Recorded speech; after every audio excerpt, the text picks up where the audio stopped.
going on, Jags fans? On today's show, we're going to be breaking down who the Athletic had as the player with the quote-unquote most on the line heading into the 2026 NFL season. PFF also ranked a potential breakout candidate for your Jacksonville Jaguars. We'll dive into that. And then John Shipley, who does great work for Sports Illustrated, he had a training camp surprise candidate that I wanted to react to and give my thoughts on. This is Jags Now, presented by our wonderful friends over at PrizePicks. And guys, new user offer. Make sure that when you play your first $5 lineup that you know you could potentially win $150. If you win that first $5 lineup, all you have to do is use code HMA. Just use code HMA to get that potential offer of playing $5. And if you win that first lineup, you get $150. All right, let's get into what Jeff Howe of The Athletic had to say on the player with the most on the line heading into the 2026 NFL season, and it was none other than Brian Thomas Jr. Here's what Howe had to say. The 23-year-old receiver had a forgettable debut season with coach Liam Coen, catching 48 passes for 707 yards and 2 touchdowns in 14 games. That's a nightmarish output, I completely agree, compared to the 87 catches, over 1,200 yards, and 10 touchdowns from his rookie season in 2024, especially as the Jaguars' offense improved across the board around him. Thomas, a first-round pick under the previous regime, fell behind receivers Parker Washington and trade deadline acquisition Jakobi Meyers down the stretch. Travis Hunter likely generate more usage and a reliance on tight ends. Thomas needs to find a way to make himself more consistently impactful. And, it's no secret that the Jaguars, had a great vision for what Brian Thomas Jr. could be and what Brian Thomas Jr. probably had envisioned for himself in 2025, and it just did not go to plan. Whether it was just having passes over the middle in which he didn't feel like he was necessarily going to, fully commit, or whether it was just the statistical production that Howe talked about that you can see here on your screen, it just didn't go well for Brian Thomas Jr. And I still think there is that 2024 version of BTJ in there somewhere. It just hasn't produced quite that you wanted to last year, but he's come into this upcoming season with this offseason ahead of this season with a new mindset, I think, in Liam Coen's second offseason as the Jaguars head coach. And make no mistake about it, 2026 could absolutely change the trajectory of Brian Thomas Jr.'s career, right? Because so far through 2 seasons, right, he's had the one really impressive season in his rookie campaign, and then he had the sophomore slump in which he looked like, is this guy really even a first-round talent? So I mentioned just a second ago that Liam Coen kind of is praising Brian Thomas Jr.'s overall kind of intention and also just his mindset going into 2026. I want to take you back to earlier in the offseason when he had this quote to say about BTJ. We're being a little bit more intentional about usage and chemistry with him this spring, trying to get a true connection we didn't quite have last spring or last training camp. I've been very pleased with how he's taken things that we asked him to do to get better at and to be intentional about those reps. And I think that last part, him being pleased about his approach, that's going to be such a big factor for Jacksonville heading into 2026, because if it is a situation, right, where Parker Washington kind of slowly continues to ascend and maybe has a mini kind of breakout season, and Jakobi Meyers is your reliable 2, with Travis Hunter getting some reps, and then as Hal mentioned, the tight ends getting more involved, BTJ, he's got to find his place in this kind of rotation and in this kind of offense, because the direction that they're headed is going to be upwards, in my opinion, under Liam Coen. And BTJ, if he wants to be a part of that, he's got to have a refocused mindset, which it seems to be so far the kind of overall consensus from Jaguars offseason programs. So I'm excited for what BTJ could potentially bring in 2026. We'll ultimately see if the momentum that he's brought through minicamp and OTAs continues in training camp.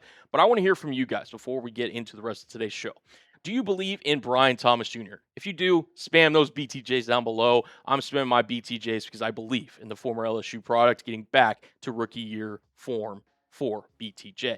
Also, guys, I wanted to kind of bring this to y'all's attention. I'm not one to kind of look at others, but, murmurs are starting to happen around the Chat Sports offices, and amongst the AFC South, we're not doing so high when it comes to subscriber battles. I went back and looked at the last 30 days or so, and we're third in our own division in terms of subs. Colts Talk over there, 230 subs. Texans Today, 184. Then you got Jags Now here at 85 subs, with Titans Today at 46. Can we climb those rankings? Hit that subscribe button for all things Jacksonville Jaguars, not only this offseason, but once the season starts to get rolling here in less than 2 months' time.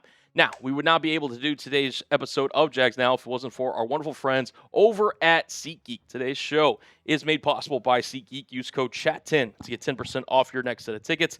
MLB is in full swing, and you can get tickets to all different types of sporting events on SeatGeek. The NFL schedule has officially released, and SeatGeek is the best place to go if you want tickets to a Jaguars game this year. Now, personally, guys, I will be here in our Dallas studios breaking down the Jaguars games, but if you want to go, whether it's in Jacksonville and Duval County or anywhere across the United States, or heck, even one of the 2 international games the Jaguars have this year, make sure you use our friends over at SeatGeek. The Jaguars take on both the Eagles and Texans overseas, speaking of which, in London. But to kick off the Jacksonville season, the Jaguars take on the Browns at home, and you can get tickets with SeatGeek right now for as low as $179. Those ticket prices do fluctuate, but make sure you use code CHAT10 to get 10% off your next set of tickets at SeatGeek. That's 10% off of any tickets with promo code CHAT10. Make sure you click the link in the description to download the app and have the code automatically added to your account so you can use it later. Thank you, SeatGeek, for sponsoring today's show. All right, getting into part number dos of today's show, and that's PFF's all-breakout player for the Jacksonville Jaguars. And, you know, they released kind of like an offensive and defensive version of an all-breakout team. And, well, a Jaguars player did make the defensive all-breakout team, as you can see from this photo right here on screen. None other than Ventrell Miller, who makes it right over here. They're at the linebacker position. Try to make sure I got the pointer there for you guys. But I completely agree with this. Ventrell Miller, to me, I'm very optimistic on what he could potentially bring to the Jacksonville Jaguars defense this upcoming season alongside Foye Oluokun. We've talked about it plenty of times. Devin Lloyd no longer on the team as he heads to Carolina. Ventrell Miller is the presumably starter next to Foye Oluokun at that linebacker position at the heart of Anthony Campanelli's defense. And while he didn't, start every game last season, in the limited action that he did get, I thought he showed some signs of promise, right? Like, obviously in 2 starts, you're not going to rack up the biggest number of stats across the board, but was productive, right? Had 4 pass breakups that have an interception, 2 forced fumbles, and he graded out pretty well per Pro Football Focus, right? Overall grade of 72. Had a really good run defense grade, pass rush grade whenever he was rushing the passer on blitzes. Needs to improve that coverage grade a little bit, but I do think playing next to Foye Oluokun will kind of have some benefits for Ventrell Miller. And, that's one of those things, too, that I think going into this offseason, right, I think he was going to be the presumably starter, and based on what we've heard through the offseason portion, he is going to be that starter that I think Liam Coen and the staff trust. And if you don't believe me, here's what Liam Coen had to say about Ventrell Miller back in April that I thought was pretty interesting. When Ventrell was asked to play a lot of meaningful snaps last year, we saw some really good things, and then there are things we continue to coach off of. Anytime you give a player confidence without telling him anything, like right now, if you're him and we haven't signed anybody yet at the linebacker position, he should say, well, at least they believe in me. At least I think I can do it. And I think that's a good mindset that, Cohen's kind of trying to put in Ventrell's mind at this current moment, right? Because at this linebacker position, Foye Oluokun, he can kind of play either position, whether it's the will or the Mike linebacker. And I think Ventrell will probably work best at that will position. And, kind of subbing him in, if he can kind of have that confidence of like, hey, the Jaguars, right, Lloyd's gone. They didn't really necessarily bring anybody outside of 7th-round pick Parker Hughes there at the linebacker position. I should have a chance to not only, seize the starting position, but thrive in that starting position. Now, there is going to be some linebacker competition between Jack Kaiser, the former 4th-round pick out of Notre Dame, and the former undrafted free agent Branson Combs as potential guys that could push for Ventrell Miller in training camp. Heard good things both from Kaiser and Combs' end, just from people who have boots on the ground at Jaguars OTAs period. But Ventrell Miller, if I had to guess today, would be the one that gets that starting position for the Jacksonville Jaguars. And I feel most confident. He's a vocal leader. He's not afraid to, get into the nitty-gritty in terms of the run defense game. And I think if he can improve as a pass coverage linebacker, really the ceiling's the limit for him. And I think his ability to not only, step into this role and gain that confidence with Liam Cohen's backing there, I think is only going to be more beneficial for Ventrell Miller and this defense that's trying to not skip a beat in terms of their production and what they had in the 2025 season. We'll get into the third and final portion of our show here in just a moment, but guys, we would not be able to do today's show if it wasn't for our wonderful friends over at Prize Picks. Today's show is sponsored by Prize Picks, America's #1 sports picks app. Baseball is well underway, along with a ton of other sports that you can cash in with on Prize Picks. Football is right around the corner, so make sure you're locked in with Prize Picks. PrizePicks is the best place to win cash while watching sports, guys. I'm trying to tell y'all. You can choose from numerous stat projections on PrizePicks, including passing yards, rushing yards, touchdowns, points, rebounds, assists, hits, home runs, strikeouts, and a whole lot more. And you can even follow me on the app to see all of my lineups at CullenBro21, including season-long football lineups. And I've got an example of one for you guys here on screen. A $20 lineup to win $60 here on a two-player football lineup. Emeka Egbuka for Tampa Bay. I think he's going to have the more on his receiving yards now that Mike Evans is no longer there, so giving the more on his receiving yards. I'm pairing that up with Bashal Tutin, rushing yards. I do think he's going to be the one that gets the most snaps out of that Jaguars backfield, so give me the more on his rushing yards. That's $20 lineup to win 60 there on that two big player lineup. And guys, we've got a new user offer for you guys. New user offer alert. Play your first $5 lineup and get $150 in lineups if you win. Just use code HMA when you sign up. That's right. PrizePicks just switched up their offer, so there's no better time to join. Lock in and win that first lineup. That's code HMA at sign up to get $150 in bonus lineups if you win your first $5 lineup. PrizePicks, code HMA. Download the app now. Shout out to them for sponsoring today's episode of Jags Now. All right, the final topic of today's show. A little training camp surprise candidate, right? Because I think we all have those kind of, players in our mind that we think, okay, if everything goes well, this is who we expect to perform. We're looking to see some other guys. But there are some guys under the radar that I think we're not giving too much attention to. And I thought John Shipley had an interesting selection in terms of a surprise candidate. And it was none other than C.J. Williams, the former 6th-round rookie wide receiver. Here's what John Shipley had to say on Mr. Williams, which is what brings us directly to 6th-round rookie wide receiver C.J. Williams. Williams had several other standout moments over the course of the offseason program, and he will now be entering training camp with a good bit of momentum as far as late day 3 picks go. But the reason why Williams is due to be such a surprise, because he seemingly keeps upping the ante whenever he steps on the field, and he's doing so at a position the Jaguars are already relatively loaded at. And I wanted to go back and do a little bit of digging on C.J. Williams because we obviously broke it down whenever the draft pick initially occurred. The former Stanford Cardinal, who I think can provide a little bit of interesting flexibility from the wide receiver position, right?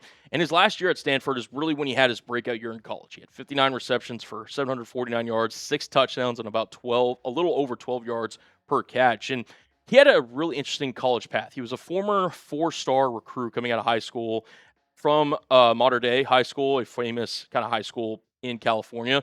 Naturally, he chose USC coming out of high school, where he had a little bit of production, couldn't find his way onto the field there. He ends up transferring to Wisconsin for 2023 and 2024, before then bouncing to Stanford for 2025, where he really kind of blossomed as a player and as a prospect heading into the National Football League. So I also just wanted to get a scouting report because there have been good things from C.J. Williams throughout training camp. Really, a lot of good things from every wide receiver in the Jaguars receiving room, including fellow rookie Josh Cameron. But I went back, and Lance Zierlein does these kind of scouting reports on all these draft prospects that I wanted to go back and look at C.J. Williams's and see just kind of the overall player Jacksonville was getting. He uses his size and physicality. He's about 6'1", a little over 205, 210 pounds there. Plays with good focus and catch strength, and he has really good change of direction. So he's able to kind of cut on a dime, and he plays with really good catch strength at the point of attack. His weaknesses: doesn't possess great speed. He has below average short area quickness, and he has little special teams experience, which can be crucial for wide receivers that are trying to make the roster if you don't have any special teams experience. But if Williams is able to show, like, hey, I can be a wide receiver that wins consistently at the main focus of your job, right? That can only bode well for Williams' chances to make the roster. Now, I will say Josh Cameron is a guy who I was really high on the draft because of his special teams prowess and the fact that he can be a returner. I look at, the Jaguars wide receiver room just off the top of my head. You obviously got the big three in Parker Washington. You've got Jakobi Meyers and Brian Thomas Jr. Those are all locks to make this team. Travis Hunter will have whatever amount of role. He will have a role as a receiver at some point. But you kind of look at him as more corner, maybe look at him as more receiver. Either way, he's a tweener. But then you have Cameron and Williams. If the Jaguars look at this and saying, with Hunter considered being a 4th wide receiver, we need to keep 6 receivers, then I do think C.J. Williams' spot is safe. If you consider Hunter more a corner and then more as a situational wide receiver, in which case you do need to keep, quote-unquote, 5 receivers, then I think Williams' chances only go up. But if it gets to 6, does anybody potentially, make Williams' job more difficult to make the roster, such as a Trevor Pena or somebody like that. I'm not really sure, but I do think if it is 6 wide receivers, including Hunter, that they're looking to keep, look for Williams to be a guy that could make this potential roster. And I'm interested to see, because there have been good reports from both him and Cameron to start off this offseason program. Which player are you guys rooting for to make this roster? Now, you obviously aren't going to say a guy like Travis Hunter or Trevor Lawrence or anybody like that, Josh Hines-Allen, anybody that you know is a lock to make the roster. I'm talking about guys that are maybe on the roster bubble, that you're sitting there, it's like, is this guy going to make it? Is he not? Let me know down below in the comment section. I'm very curious to see what you guys have to say. And that is going to conclude this episode of Jags Now. And guys, we're bringing you content. Training camp is right around the corner. Rookies are set to report this upcoming weekend, with veterans set to report next week. So we're going to have you guys locked in. So make sure you hit that subscribe button for coverage all year long surrounding your Jacksonville Jaguars. And until next time, guys, peace out.